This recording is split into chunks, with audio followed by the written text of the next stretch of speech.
Is your pile of shame staring at you from the corner, whispering, yes, yes, every time you think about painting? What if you could finally crush that backlog without a grueling, months-long grind, but a single hyper-efficient system?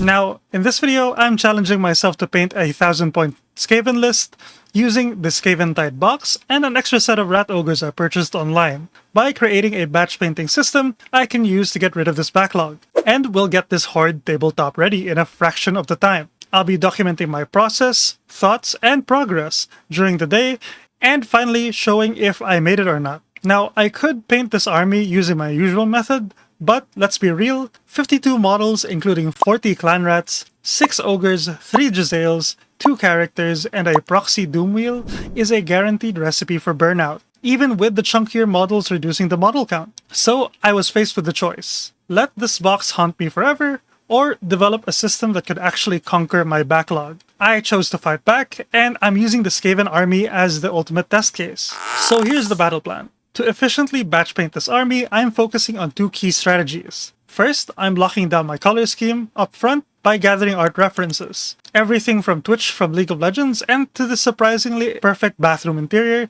that ended up being my primary source of inspiration. Second is embracing speed painting techniques like Slapchop to dramatically accelerate the process, taking inspiration from creators like Ninjan, Zumikito, and Tabletop Minions. As a bonus goal, I'm aiming to find that sweet spot between quality and speed. Because what's the point of finishing quickly if you're not proud of the results? Now, with this in mind, I challenged myself to achieve this goal of painting 1000 points in under 7 days. I'll be releasing this video on Monday, and considering that it's a Tuesday right now, I don't have a lot of time, given that I'll be balancing this, the editing of the video, alongside my responsibilities within the household, like chores, and my 9 to 5. So, easy to say, it's gonna be pretty tough. Let's get started.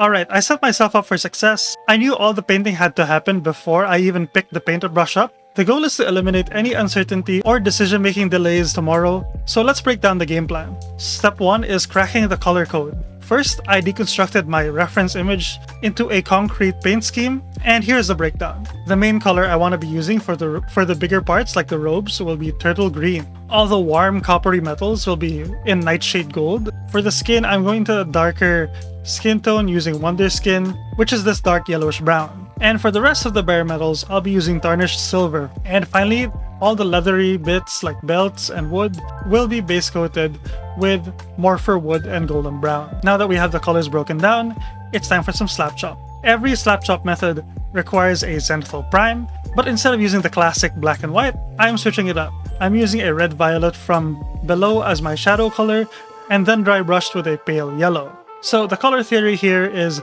that this will ensure that my colors don't get desaturated when I thin them down. The yellow will warm up the highlights, and the red violet will create this rich, deep shadow, adding a little bit more color depth right from the start. Now that the prep work is done, which was a massive undertaking, I am genuinely thankful that I work from home and had a light workload today, because the priming and the base coating alone took almost all my available free time. But the bright side is huge. The Skaven horde is now prepped and primed and ready for the paint. Scheduled for tomorrow, the dreaded 40 clan rats. They're the biggest hurdle, so it makes sense to tackle them first and get that major win under my belt.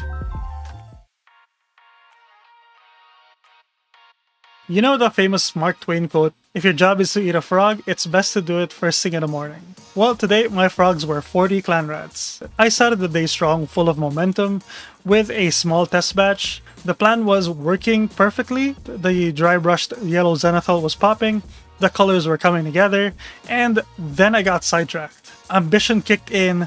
I decided to swap the planned nightshade gold for the tarnished silver on the armor, similar to what I saw on the Skaven Tide box, and then I even attempted an object source lighting or OSL effect from below to give them a little bit of a warped stone glow. It was a classic case of scope creep, and frankly it did not work.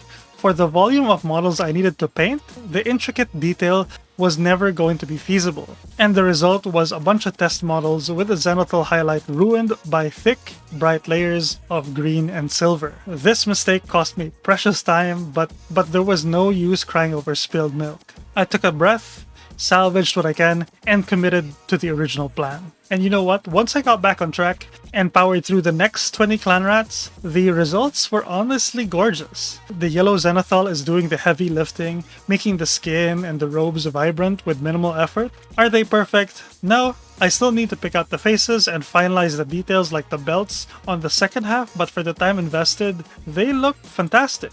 So, lesson learned today, trust the system. Tomorrow, I'm applying that focus to the big boys, the rat ogres. With the clan rat horde finished, it was time to move on to the heavy hitters. But first, a quick victory lap.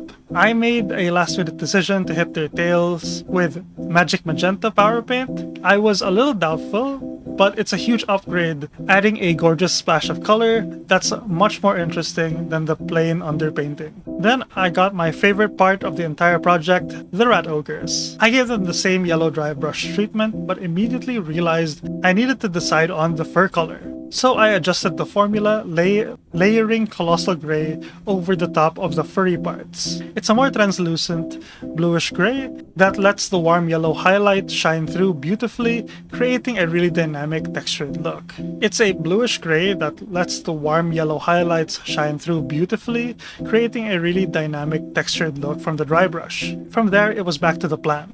But as I was painting, two details jumped out on me. One was the embedded warpstone. I couldn't leave these blank, so I dabbed the stones with the surrounding scars with white ink, and once it dried, I coated them with a poison green power paint, resulting in this fantastic glowing effect. That breaks up the monotony of the fur and skin perfectly. Next is the mysterious tubes. I had stared at these for a solid minute, completely undecided, but in a moment of inspiration, I just went with the same magenta I used for the tails. And you know what? It totally worked. It ties back to the army's original color scheme in a really cool way. Now, their size means that they're a bigger time investment. I managed to fully complete 3 of them, and the other 3 were about 90% done. Just needing some metals, the warpstone glow, and a few of the magenta. I was hoping to address the Jezzails today, but looks like they've been officially bumped to tomorrow's schedule, right alongside finishing these glorious muscle rats. The end is finally in sight. With the last of the rat ogres finally finished, I dove straight into the Jezzails. In terms of painting, they're quite a familiar story. Essentially just 2 clan rats holding a massive gun and a shield. After conquering 40 clan rats, these 3, technically 6, felt almost relaxing. But then, halfway through, I felt it. A subtle pushback. A quiet jam in the mental machine.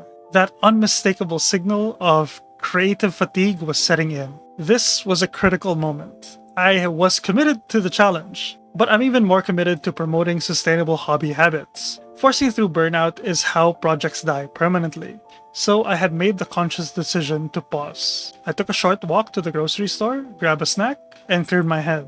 When I returned, I was able to finish the Jezzails cleanly. While this break did mean that I didn't get to start the characters as I hoped, it was the right call. The progress was slower, but the mindset was healthier. Sometimes the most productive thing you can do is step away. The characters will be there tomorrow, and I'll be in a much better state to paint them. That being said, I am looking forward to day 5.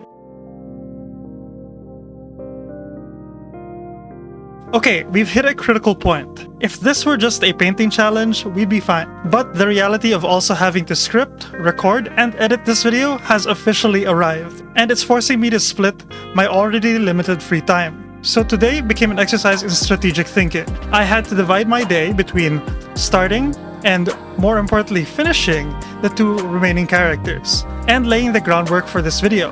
I had just started with the engineer, the smaller of the 2. Sticking to the formula was key: robes, brass, silvers, tail, and skin. Just like that, he was done.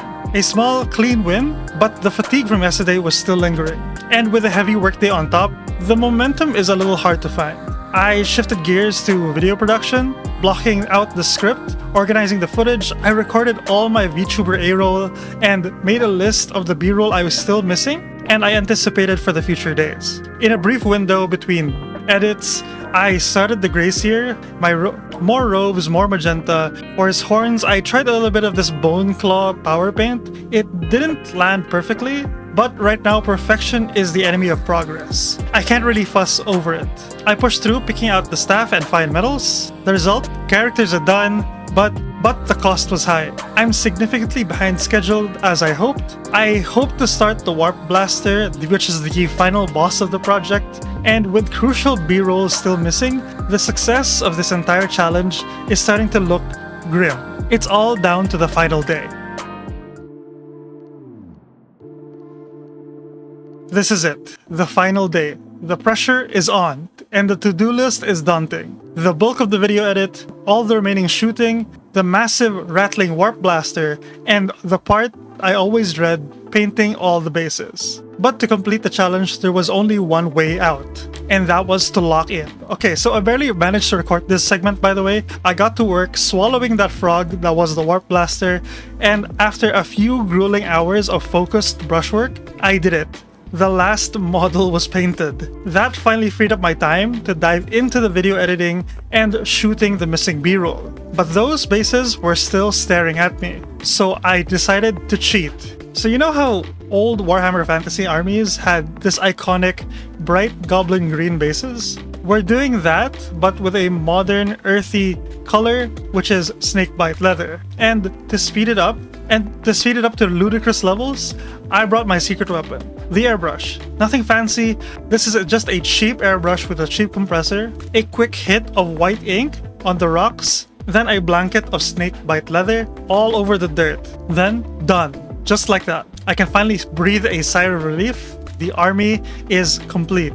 Well, besides the two banners over there, but we don't talk about those. This challenge took a lot out of me. Speed painting isn't my usual style, and the self-imposed pressure was intense. But looking at a fully painted 1000 point Skaven army ready for the tabletop, that feeling is undeniable. Now, with that challenge complete, what's the final verdict? While there's always more you could do, like detailing the eyes, claws, and weathering the metals, the goal was never perfection. It was progress. And on that front, this was a massive success. The system proved that it can conquer the pile of shame. It just needs some refinement. But the core principle was already pretty solid. I'm walking away from this challenge with not just a playable army, but a proven method to tackle my backlog. And this is just the beginning. The next challenge is already on the horizon, and it's coming sooner than you think.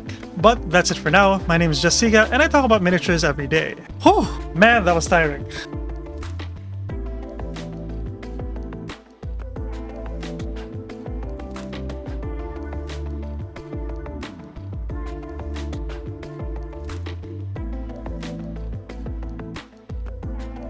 Okay, I'm glad I haven't closed my OBS yet, but I just wanted to say thank you so much for the kind words to everybody who decided to comment on either my shorts or my long format videos.